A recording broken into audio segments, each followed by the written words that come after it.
What's up, everybody? I've been out sick as a dog for like the past week and a half, so we haven't had any new episodes, but we are back in action. It's the Desmond Johnson Show, brought to you by Emergency Responders Credit Union here in Winston-Salem. If you are an emergency responder in the Triad area looking for financial services, ERCU is for you. Got my man David Glenn in the house from the North Carolina Sports Network. Got Devils and Deacons Illustrated publisher Conor Oneil in the house. We're going to talk some ACC hoops, but we just got some news that just broke concerning a particular ACC coach and a particular ACC basketball team. We'll get into all that. Shaq Thompson not coming back to the Panthers and more. Let's go ahead and get that intro rolling. It's the Desmond Johnson Show. Let's hit it. Live with Desmond Johnson, son, the live is one. Represent NC to the fullest. Yeah, welcome to the Carolinas. Everywhere you go, the sky is Carolina blue, the finest. Live action, feedback, the city need that. I've been number one, no cap. Here's the recap. Adrenaline is my addiction. I'm about to relapse. Step on the turf if you want and get your weed whack. I'm going harder than a martyr on the starter end. It's the heart of man, that's a rap like a cardigan. I'm breaking records, it's fourth and inches, I count the seconds. The over-under's my roar of thunder, my secret weapon. Yeah, the game is to be told. I don't break, I break modes. Follow me on Tobacco Road.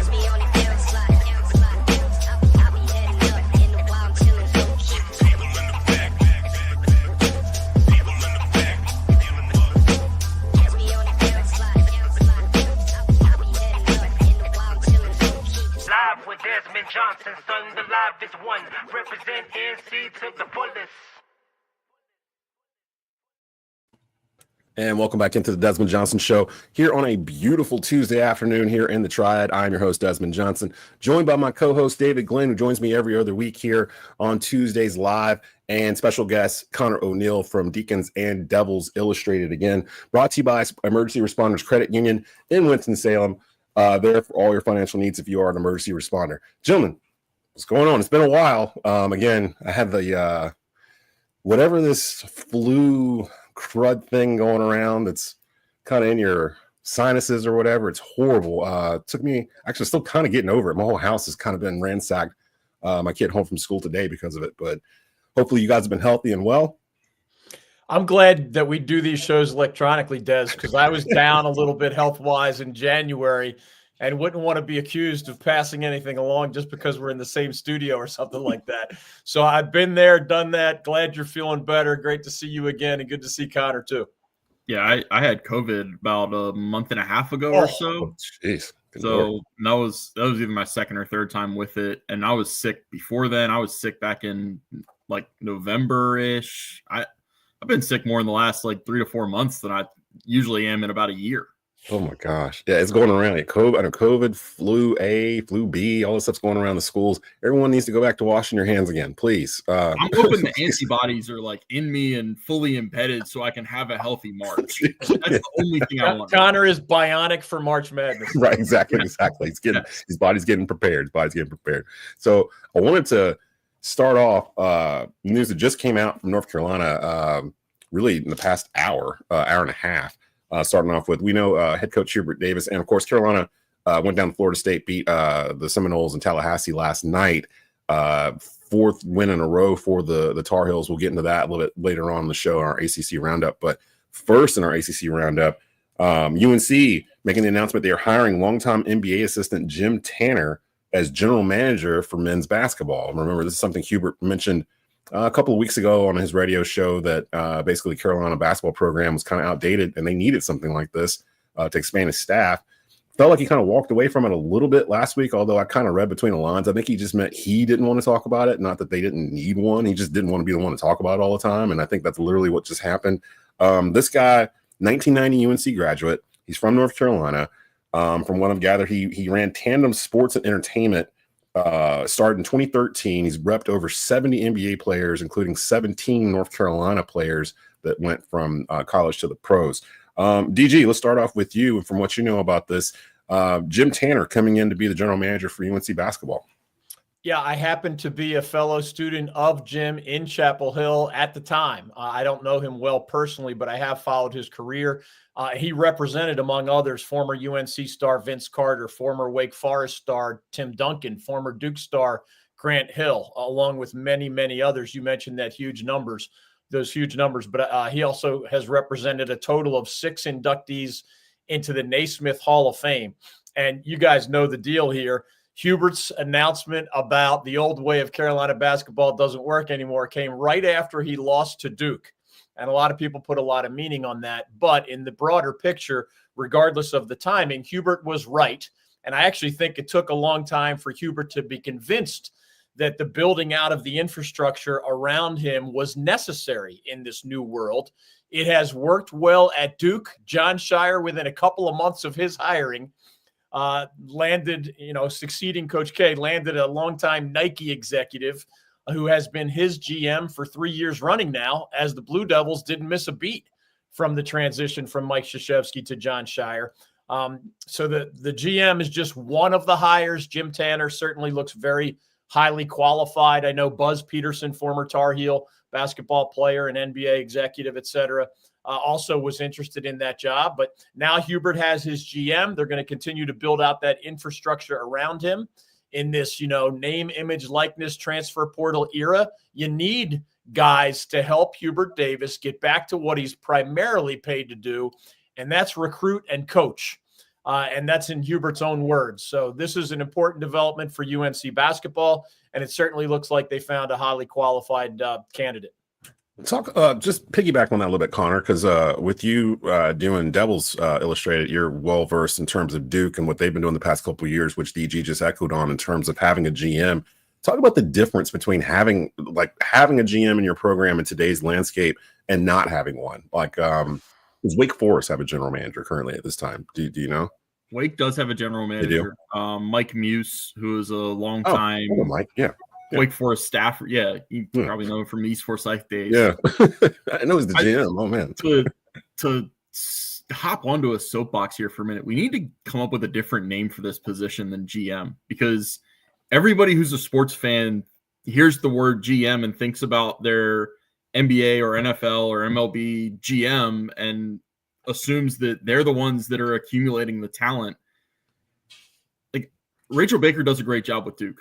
Rachel Baker is not out there evaluating whether Cooper Flagg is going to succeed at Duke. That's still the coaching staff. Like that, there is no GM in college basketball who's going to go to a coaching staff and say, we can't take this guy, he's not good enough. They're basically, for lack of a better term, they're accountants. And they make sure that the NIL deals are all lined up, that everybody is happy and getting what they were promised, or what their compensation determines what they're worth, that kind of thing. So, that's more of what Rachel does for Duke. Rachel makes sure that, when New Balance wants to get a deal with Cooper, that it can get done, and that she's in contact with the right people through Cooper's agency. I think he's a CAA guy. Which confuses me as an Elon fan, but that's neither here nor there. But that's the role. And honestly, one of the best things John has done in 3 years of being Duke's head coach is hire Rachel Baker. So it's more along the lines of they're not actually out recruiting players to come play for said school. It's really more, this player's asking for $1 million, we'll offer him 750, see what he's that kind of thing. It's weird for me to even wrap my mind around today's landscape in terms of having to bid for players. And I get it, being an old school Carolina fan. I understand where Hubert's coming from completely. You feel like the brand should speak for itself. Do you want to play basketball or do you want to make money? At this age or this style? But I understand it's kind of been yanked out from underneath them, which is why we've had such an exodus in the ACC. And that's something I want to get with both of you guys, because I had noticed the SEC is getting a lot of shine this year in terms of just depth and top 25 teams of everybody's playing a top 25 team every week. And I remember the ACC wasn't that far away from being that just really 8-9 years ago, really, before they super expanded out. And I've heard people go, well, it's NIL money. It's NIL money. That's why the SEC separated out and all these things. And I agree to that. But then on one hand, I'm like, well, while men's basketball is struggling in the ACC, women's basketball is flourishing. And it's the same sport. It's literally the same game. And the ACC women have figured out a way to be able to still do this, as opposed to the men not being able to. Do you guys think it's more of an issue of the coaching exodus that this league has had over the past 4 years, 5 years, it's been more of a reason why there's been more of a talent drain? Or do you put it more on NIL? Because that really just started, 2 years ago, 3 years ago? Like, it felt like the drain was happening before that. And if you look at we just saw it last night. Leonard Hamilton, was he 76? He looks like he's 45, but he's like 76, 77 years old. I think he's the oldest coach coaching in college basketball, and he's hanging it up at the end of the year. And FSU fought for him last night and just fell a bit short. But you're losing Leonard Hamilton. You lost Jim Larranaga from Miami. You lost Coach K, Roy Williams, Tony Bennett, Boeheim in Syracuse. Like, you've all these coaches that have won. Like, Rick Pitino was in this conference, 7-8 years ago. Like, all these Mike coaches Gray. that have won. Yeah, all these coaches that won national championships, they're all gone. Like, is it more the coaching void, or is it more NIL, this shape-shifting what we know about college basketball? Because right now, when that commercial comes on and AC's like, we're the #1 conference in college basketball, I just kind of giggle. And I'm like, are you really? Are you really anymore? Which one do you think is more of a blame right now? If we made a good old-fashioned pie chart, Des, you just circled 2 of the biggest slices of the pie. Now, it's hard to analyze exactly how much is the coaching brain drain, right? But anybody who doesn't believe that losing all these Hall of Famers and all these Final Four coaches and all these national championship coaches over the last decade is not going to impact the ACC, you're just missing the boat entirely. So that's a big, fat piece of the pie, but it's surmountable. Other leagues have lost great coaches. Even the ACC has lost great coaches, but remained one of the best, if not the best league many times over the years. Right now, the ACC is considered by all the analytics, put opinion aside, all these different computer formulas all spit out the ACC as the #5 league in America. And it's not just right now. That's been a theme for several years in a row. And that other part of what you mentioned, the one of the reasons women's basketball has not been affected as much as men's basketball is that the dollars are a lot bigger in men's basketball. And we've said on your show and others many times that the 2 leagues with by far the most money right now are the SEC and the Big Ten.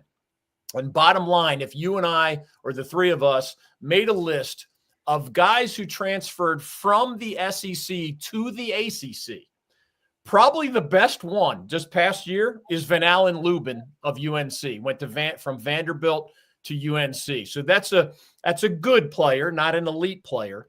If we made a list of the guys who left the ACC and are now starting in the SEC, it'd be a longer and more impressive list. And that suggests to me that the SEC is taking advantage of those deeper pockets and those greater riches. And Andrew Carr goes from a really good player at Wake to a starting forward at Kentucky. And Miles Kelly goes from a really good player at Georgia Tech to a starter for one of the top teams in the nation at Auburn. And Mark Mitchell goes from like a secondary player at Duke to a starter for a top 25 team at Missouri. And those aren't the only examples. I just don't want to bore you with the longer list. There's a dozen examples of really good guys leaving the ACC to really impact SEC schools. And there's only a few examples of the reverse. And that means the SEC is flat out outspending and outwising, if you will, the ACC in men's basketball right now. Yeah, and they have great coaches. That's the list before you get into the guys that are recruiting targets of ACC programs who they lose. Like, those are the guys that actually get in the door with the ACC and then jump. I mean, Wake was all over Aiden Holloway before he goes to Auburn and now Alabama. The transfer market, I mean, how badly did UNC want Cliff Amori before he decides he wants to go to Alabama instead of getting all the center minutes he could want for a brand like Carolina? He decides to go to a football school and play fewer minutes because they run small. It's when you follow the recruiting and you follow there's up to a certain point that the ACC gets involved with these guys. And then when you start to hear about a team like Tennessee or Auburn or somebody else getting involved, man, the ACC team fades quick. It evaporates in a hurry. And it's only the select few guys. Like, Wake actually fended off a couple of them for Juke Harris. but that's also a guy who lives within 40 minutes of Joel Coliseum and is a bit of a homebody. So it takes those types of situations for the ACC schools to beat the SEC and to beat those dollar numbers that get thrown out there. I will say it's a strange time we live in when Auburn, Alabama is number 1, number 2, and it's a weekend basketball game on a Saturday in February. And you're just like, what bizarre world are we living in where like Carolina's unranked and Duke is carrying the load for the league, basically. Auburn is the number 1 team in the country, maybe by far at this point. I think it's Auburn, Duke, and then it's like a group right underneath them. But I think Auburn and Duke have separated themselves out, especially after Duke trounced Illinois by what was it, 40-something points, Conor, on Saturday night. Yeah, that shouldn't that should not happen at this level of college basketball. So let me skip out of the Carolina. Actually, before I do that, while we're still in Carolina, because I want to get over to the Panthers real quick before we come back to ACC. More news that came out from the University of North Carolina this morning. These are for all the Hubert Davis folks that have claimed he's on a hot seat and he's going to get fired and deserves to go. The man has won 72% of his games since he became head coach in North Carolina. He's already been to a Final Four. He's already been to a national championship. He retired Coach K, and he's still on a hot seat. Well, he's not, because they announced earlier today that apparently Hubert has signed a contract extension with North Carolina, signed it in December, apparently, and it runs through 2030. Thoughts on Hubert and Carolina doing this? I guess perception by the fans and Carolina fans, and people know I say this, but BDOT says this all the time too. Carolina fans can be quite delusional when it comes to certain aspects of their team and expectations and things of that sort. And I get it. I'm 47 years old. I think I've experienced all of 3-4 losing seasons in my life as a Carolina fan. So I understand we're used to certain things when it comes to the basketball program in particular. But what does this say, DG, in terms of the school's commitment to Hubert? And what does it say, in terms of the way we've gotten these morsels of information in terms of what Carolina basketball is planning on doing going forward? Hubert mentions the GM role. They hire a GM. I don't think it's coincidental that they put out right after that, oh, by the way, Hubert's extended for the next 5 years. Like, what do you think this all means in terms of Carolina basketball going forward with Hubert at the helm? Well, the primary thing that it means is that internally they have viewed Hubert Davis differently than that unhappy chunk of the UNC fan base. And it's not like Carolina fans are the only ones who get delusional about this stuff, but they are easy to forget, whereas most university presidents, most athletic directors are not easy to forget. Some of the things that you just mentioned there, Des. You can't be a bad coach and go into Cameron Indoor Stadium on Coach K court in Mike Krzyzewski's last game in front of the Cameron Crazies with a good team, but not an overwhelming your opponent team in that case, and win that, and then a month later eliminate Mike Krzyzewski from the final game of his entire career. You can't be a bad coach. They had 6 players. You can't win the ACC regular season with a 17-3 record 2 years later if you're a bad coach. Now, if anybody wants to push back and say, well, you're right about that, DG, but at a university like UNC, you can't miss the NCAA tournament twice in 4 years and get away with it. That pushback is fair. The standard at Carolina is not like the standard at most places. And going to the big dance 50% of the time, and that's what it would be if he misses this year, is not enough. But when the people who matter, fans matter in a sense, but fans don't matter in the direct sense of deciding whether somebody gets fired or retained or a contract extension. Bubba Cunningham, the AD, matters. The university president matters. When they say that UNC did not do a good enough job of building out the infrastructure, where John Shire not only had the GM soon after his hiring at Duke, he has a director of player branding. He has a director of analytics. And I'm just naming a couple. I mean, there's 24 people built in that infrastructure. Carolina has some of that, but it's an internal admission that they believe that Hubert Davis is the right coach, and that if they support him with a more sensible in the modern era infrastructure, he's going to get through the volatility of these first 4 years. Nobody's going to pretend it's not volatile. You can't. I mean, national championship game to becoming the first guy ever to miss the tournament as the number 1 preseason team. That is the Disney World of roller coasters. I mean, come on. But they believe he knows what he's doing. There's enough evidence that he does know how to coach. And if he's willing to embrace the GM, embrace name, image, likeness, understand he can't build his program the same way that Dean Smith did when he was coaching Hubert Davis. And Hubert seems to be coming along a little late to the party, but he's embracing most of these things. Internally, they still believe he's the right guy for the job. Otherwise, there's no way you extend him to 20 all the way through 2030. And this, Conor, this was something where people act like they just plucked Hubert Davis out of the blue, like he wasn't ingrained in the Carolina program and like kind of, indoctrinated to be this guy going forward. For those who are like Carolina needs to go out of the family and find somebody else, because we were hearing that with the GM position that they need to go out of the family, they need to find somebody new, and yada yada yada. And to me, I'm like, why? Like that's literally what makes Carolina special is that they have that network of former pros and GMs and agents and people that came out of Chapel Hill where they can go into their own network and kind of find the guys that fit these positions. I can't think of another school that's as deep as the Carolina family is in terms of the longevity of it and how far it goes out over multiple head coaches now, starting with Dean Smith. Duke, I know Duke has the brotherhood, but can you clarify this for me? Because as a kid growing up, I do not remember the brotherhood being a Duke thing. I feel like Christian Laettner, Bobby Hurley they weren't called the brotherhood. This started like with Kyrie Irving in like 2011 and the one and dones. And then it kind of went from there. And I've heard Coach K go, we wanted to emulate what Carolina had with their Carolina family. We wanted to build something that we could kind of group these guys around. But that feels more like branding. That feels more like, something to sell on a t-shirt, like what do you see as the difference? Be covering Duke and seeing that they're kind of building something similar. It absolutely is brand. I mean, it's always been about branding, and it's been 15 years of Duke recruiting one and dones. And the way you can get a one and done to be ingrained in your culture in such a short amount of time, they spend all of 8 or 9 months on campus. And a lot of those months are spent when students aren't even there, like over the summer and then over winter break. I mean, they're isolated on campus.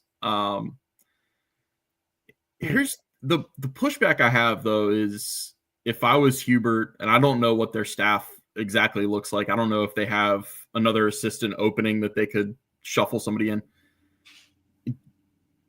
The thing that John did, and he'll never admit that he needed to change things from the way that Coach K had them, but there were subtle changes, like hiring Rachel Baker, who had no Duke ties, had just been at Nike for a decade. Hiring Jay Lucas, who had no Duke ties. Jay was the first Duke assistant coach who hadn't been a not only Duke player, Duke captain in like 25 years. So K was only hiring from inside his network and from the former player tree, former captain tree. I mean, is Duke not a better program with Jay Lucas the last 3 years because he's been there?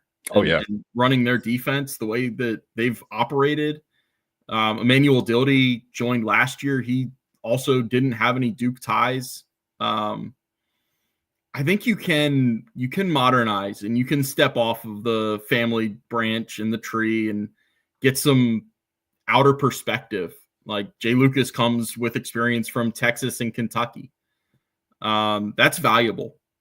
And that's where I wouldn't, all the talk, obviously it's moot now, but all the talk of hiring a coach from outside the family, shift that to the side, but still like keep in mind, if you hire an assistant coach who has a little bit of different background, it's going to help your staff.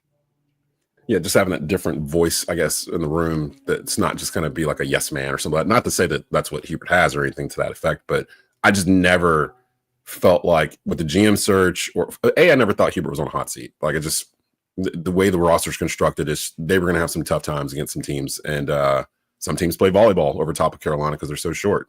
We just watched Duke do that 2 weeks ago.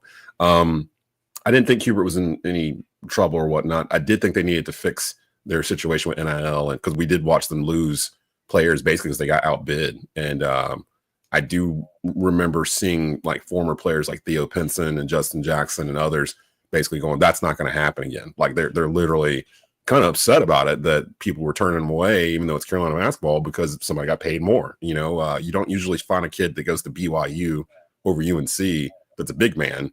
And really the only reason is he got paid more money basically to go there. So we'll see how Carolina does with that. But those are the two big news tidbits for Tuesday coming out of the ACC. UNC hiring Jim Tanner as their new GM for men's basketball. That just came out about an hour and a half ago. And the announcement that Hubert Davis did sign an extension back in December that'll run through 2030. So the whole Hubert on the hot seat thing, you guys can kind of just let that go. We'll circle back around to the ACC here in just a bit before we get out of here. I did want to mention while I had DG on this week, while we were out, we had some Panther stuff going on. The NFL Combine starting this week. Yesterday, the Carolina Panthers announcing basically that they are parting ways with longtime linebacker Shaq Thompson. 10 years with the Panthers. Was a 2015 draft pick. He only played 6 games in the past 2 years due to injury. He tore his Achilles in week 4 of this past season and broke his ankle in week 2 of 2023. 5-time team captain. He's 4th all-time in team tackles behind Luke Kuechly, Thomas Davis, and Mike Minter, which is not a bad group of guys to be behind in Carolina Panther lore. Your thoughts on Shaq Thompson? DG, do you think it's the last we see of Shaq Thompson? And do you think it was the right move for Carolina? He's 30, but again, he's only played in 6 games the past 2 years. And he was the only he was the only player other than JJ Jansen, the only regular starter that played in Super Bowl 50 that was still on the roster. So kind of a turning of the page for the Panthers as they get into the combine and free agency. Thoughts on Shaq Thompson's career as a Carolina Panther? Yeah, I think it is the end of an era, right? Because we're running out of examples. I'm a Philadelphia Eagles fan, and I was surprised that there were only 4 players from their Super Bowl champions of 7 years ago on this year's team. 4, and I was at that Super Bowl, and somebody asked me that question, and even as an Eagles fan, I can only spit out like Lane Johnson at right tackle, and it took me a while to process the other 3. But yeah, you gave the example of the Panthers. I do think, given the state of the Panthers, that when you have a man who's 10 years into his NFL career, it is a meat grinder of a sport more than as much as, if not more than any we follow. And you have those physical issues. It's cold-blooded and cold-hearted to say it, but his best football is behind him, and it's probably a good idea to turn the page. Wish him well. He says he has 3 or 4 years left in him. He thinks he's going to have to prove that he's healthy wherever he signs, and I think all Panthers fans are wishing him well. My biggest concern would be Shaq Thompson was a great leader.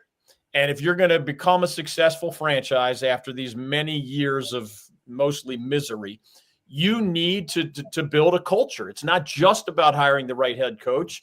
It's about not every guy in that locker room has to be a great leader like Shaq Thompson was, but you need a handful of them that can lead everybody else and set the tone and put the bar in a certain place. I'm sure internally the Panthers believe they have that group, but that's a bigger concern with him walking out the door to me than anything he was contributing on the field at the latter part of his career with the Panthers. Conor, any thoughts on Shaq Thompson and his career with Carolina ending here with the announcement on Monday? It's kind of wild. I worked at the Burlington Times News from 2012 to 17. And so I did Panthers playoff games. I never went down in for regular season, but I did playoff games. And I've had to remind myself a couple times that I did talk to Shaq Thompson after some playoff games and that he was still there playing after they've had so much roster churn and turnover over the last few years. So it'll be just on a personal note, it'll be a little tinge of, yep, there goes the last guy that I would have talked to in a Panthers locker room. Like now they're all mostly moving on to broadcasting or retired and stuff.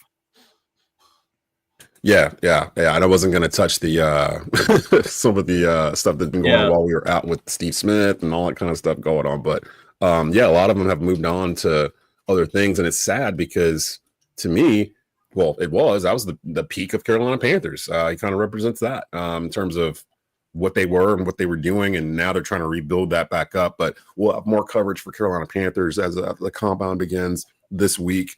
We start getting the draft coverage over the next couple of weeks for the Panthers. I want to get back over to the ACC real quick before I get you guys out of here and kind of go hot potato. Conor, did Wake Forest doom itself this past weekend, losing to NC State, who may not even make the ACC tournament? I don't know how many people realize this, but In this 18-team league, only 15 teams go to the ACC tournament. The bottom 3 do not get invited to their own conference tournament. And right now, NC State is on the verge of going from ACC tournament champion, Final Four participant, to not even being invited to the conference tournament the following year. Did Wake Forest doom itself by losing to NC State over the weekend? Do they need to beat Duke to get into the NCAA tournament? I don't think so. The crazy thing about the quad system is because they lost to a borderline Q2 and Q3 team. NC State moved further into Q2, so it's only a quad 2 loss. Those don't doom you. Now, if NC State loses their next 3 or 4 by 20 each, then it's going to wind up being a quad 3, and it will hurt as much as people think it does. I think if Wake holds serve and wins their last 3 home games, they have Virginia tomorrow night, Notre Dame on Saturday. Then they make the trip to Duke, where they haven't won since Tim Duncan's senior year. Everybody knows it's repeated ad nauseum now. I don't know if they're going to win in Durham. I really see that as being hard to comprehend at this point. And then if they beat, I think it's Georgia Tech they have in the last game of the regular season. If they win those 3, they're 22-9 going into the ACC tournament. And they would probably have the 4 seed or the 5 seed. So they'd play their first game either against a 12 or 13 seed and probably win that. And then play SMU or Carolina, look like the logical other team that'll be in the 4-5 mix with them. They beat both of those teams this year. Yeah. So if they notch a neutral court win against one of those again, it's going to be hard to see that resume getting left out without there being, 6 to 8 bid stealers from the middle tier leagues that have at-large guys that are expected to win their leagues. Like you always look at Memphis as one of those examples. Gonzaga. Yeah. But yeah, I don't think this weekend doomed Wake Forest. It just made it a lot harder than it has to be.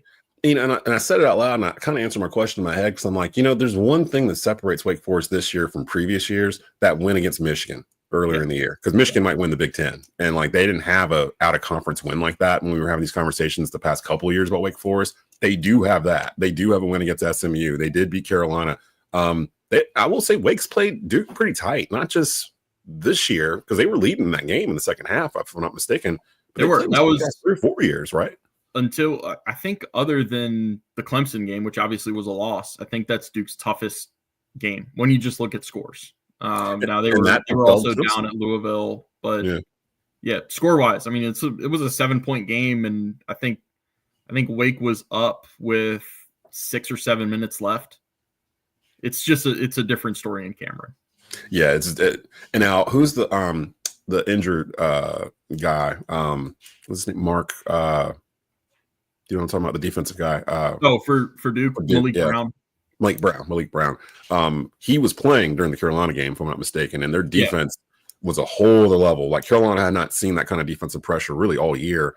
Where we were talking about this, DG, Duke was at a point where they weren't even playing defense against players; they were playing against the passing lanes. Like they were literally just guarding the passing lanes and just disrupting everything. And Carolina couldn't do anything with any of it. DG, same question, but with Carolina. Carolina's on a 4-game win streak right now, but they're in a situation in their schedule where they just can't lose any of these games. They're not really helping them at all. And now they did bounce up a little bit due to attrition and people ahead of them losing games. But can Carolina get in this week if they win out and then lose to Duke next Saturday? It's funny, as I was listening to Conor's astute answer about Wake Forest, you could apply almost every element to what Conor said about the Deacons to the Tar Heels. Because essentially both teams have one remaining chance in the regular season for that crown jewel win. Carolina happens to get Duke in Chapel Hill versus the Deacs traveling to Durham. So, the Heels chance, I looked it up. How often does an unranked team beat a ranked team in the Duke-Carolina rivalry? Short answer, it's roughly 20% of the time, but it does happen more often when the underdog is at home, as we would all guess. So still not a lot, and Duke is Duke, but you'd have to like the Heels' chances of shocking the world a little bit better than you like Wake's chances of going into Cameron and doing the same. But let's pretend neither of those things happened. Well, then they're both going to Charlotte and could end up facing each other, as Conor said. And it probably doesn't come down to like either Wake or Carolina for the last spot. And you do have to watch bubble bursters. That's one of the things when fans ask me these questions, I try to give intelligent answers, but you just want to add an asterisk to every answer you give. Yeah. Because if it's one of those weird years where Memphis does not win the American tournament, but they're getting in, VCU right now from the Atlantic 10, I think is going to be in. So if you're a Wake or Carolina fan, you got to root for VCU to win the A10 tournament. Like, most fans don't think in those terms, but the difference between 0 bid Steelers and 5 is the difference between maybe both Carolina and Wake getting in and neither one getting in. And that's entirely out of both teams' control, obviously. So you just try to do what you can with your remaining schedule. Odds are they're both going to go to Charlotte, still in some level of limbo. And you're going to have to do something of significance there if you want to take it out of the selection committee's hands. Real quick before I get you guys out of here, I put you on the spot, just doing a macro view outside the ACC to college basketball as a whole. It's been kind of a separation at the top of the polls in terms of there's like 3 or 4 teams that are kind of above it. Really, there's 2 teams that are above everybody else. And then there's another group of 3 or 4. Then you kind of get to a hodgepodge of SEC, Big Ten teams that are just kind of all really SEC, just all in there. If you had to pick a Final Four today, like right now, Tuesday, February 25th, a week before the regular season ends, who are the 4 teams you're looking at right now that you're like, I would put money on those 4 to make it to the Final Four right now? Conor, I'll start off with you. I think you have to say Auburn and Duke. They're just, like you said earlier, Des, they're on a different level than everybody else in college basketball, I think. I'll pick Houston because I thought Houston was destined to be there last year until Jamal Shedd's injury about 6 to 8 minutes into the Sweet 16 game against Duke. Agreed. Yeah. Houston and a couple others like Texas A&M and Iowa State, their recruiting model seems to be just get grown men to play. Even if they're 18 or 19-year-olds and freshmen, they grown like men already. Yeah. I love watching Houston play. And for a 4th one, I'll kind of go outside the box a little bit. I'll take Michigan State and Tom Izzo, even though they are the worst 3-point shooting high major team in the country. I do think there's something to having a coach who's been there before. And Tom Izzo knows how to get a team to a Final Four and knows how to get them playing their best. What's the John Rothstein thing is January, February, Izzo, and then list the rest of the months. I'll take Michigan State as kind of the one that it's not like they're going to come out of the blue, but they are decent. Yeah. DG, yours. I'll take the first 3 that Conor mentioned. I mean, I'm not betting against Duke. I'm not betting against Auburn, and I'm not betting against Houston. They all have the players you need, and I like all 3 of those head coaches, although obviously some have been around much longer than John Shire. And just for a wild card, for somewhat similar reasons that Conor would go with a Michigan State, I'll say a St. John's. I mean, Rick Pitino, those guys will defend you to the death. Yeah. They really know what they're doing at that end of the floor. Do they get enough buckets at St. John's to make a run like that? I don't know. But that coach is really, really good when your dudes are as good as his dudes. He's hard to bet against as well. But that is a wild card because they're just unpredictable offensively at St. John's. This is why I love having Conor Oneil and David Glenn on. I wrote this down before the show started. I don't know if I can get it on the camera or whatever, but I wrote down Auburn, Duke, Houston, wild card for my 4. We promised we did not talk about that. No, we did not talk about this before. Like, I mean, Auburn's just been number 1 like all year in my mind. Yeah. Like they're I feel like all these teams Carolina has seen, like I've watched them play against these teams. And I'm just like, oh, we are not that good. Oh, we're not that good either. Oh my gosh, we're not that good. Auburn's one of them. Duke, we saw what they did against Duke. Seen them play. Duke has separated themselves out from. It makes me think back to last year's Duke team.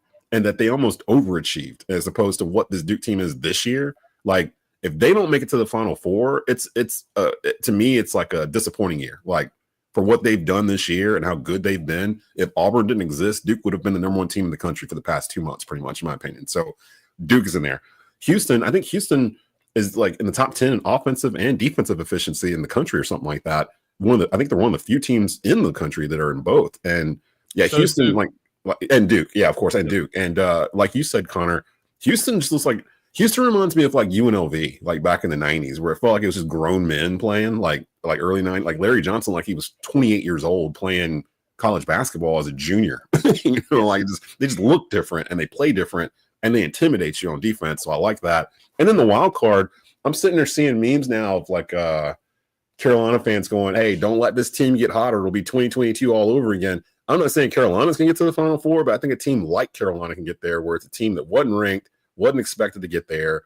Maybe a team that was floating in the top 25 late, like a Clemson, somebody like that could get hot, get in a good region, and just kind of work their way there. Clemson was in the Elite Eight last year. Like they've got guys and a coach that know how to do this. I would not be shocked at all if Clemson made it to the Final Four in this year. And then you got teams that may have been written out like UConn or something like that, where they've got the experience at the top, but they've just been so up and down all year. That fourth one's hard for me to put in, so I just wrote wild card. But I will say this: no matter how many teams the ACC puts in, I think the ACC will show out better than some of these other conferences and get 3-4 teams in the Elite Eight or whatever, because it feels like they do every year. Like even when we're in a down year, the ACC seems to just still push 3 or 4 teams forward, and the SEC they'll put 12 teams in. 6 of them will be out by opening weekend. Like this, it feels like the story is the same story every year. Now, granted, this year the SEC seems very, very good, especially in the middle, like teams like Missouri. Like they're good quality basketball teams. But what does that mean in March? Like how's that going to translate out to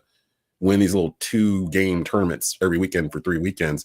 I think some of these ACC teams are actually better equipped to do that than some of these others are. So maybe I'm just being a homer. I don't know. Two of the last 3 years, the ACC turned that negative regular season narrative right on its head. Now, one of the 3, the doubters proved to be right. 2 of the 3 times, the ACC shown way beyond expectations. And even when we're in Charlotte for the ACC tournament, man, it's going to be fun. We all know Duke will be the favorite, but Louisville's never won an ACC tournament. Clemson in 70-plus years has never won an ACC tournament, and this Clemson team – probably hopes somebody beats Duke, but has as good a chance of breaking that drought as any Clemson team I've seen in 37 years. I think the rest of the ACC is hoping Clemson beats Carolina Duke. Will be fighting for their lives. Yeah, I think the rest of the ACC is hoping that Clemson runs into Duke and beats them because they're the only ones that have. Right. So, we'll see. I don't think Clemson's scared of Duke at all, but in Charlotte, that's that's almost more of a home game for Carolina and Wake, in my opinion, than it is for Duke. Like, you'll get more outsiders coming in to cheer against Duke and Charlotte than you will fill it up with just Duke fans, unless there's a Zion or somebody on the court. That's the last time I could think of where it was heavy Duke fans in the crowd in Charlotte. But we may see more Clemson basketball fans than we have ever seen at an ACC tournament. Seriously. Yeah, that's only Charlotte from Clemson's that's about an not hour a long trip.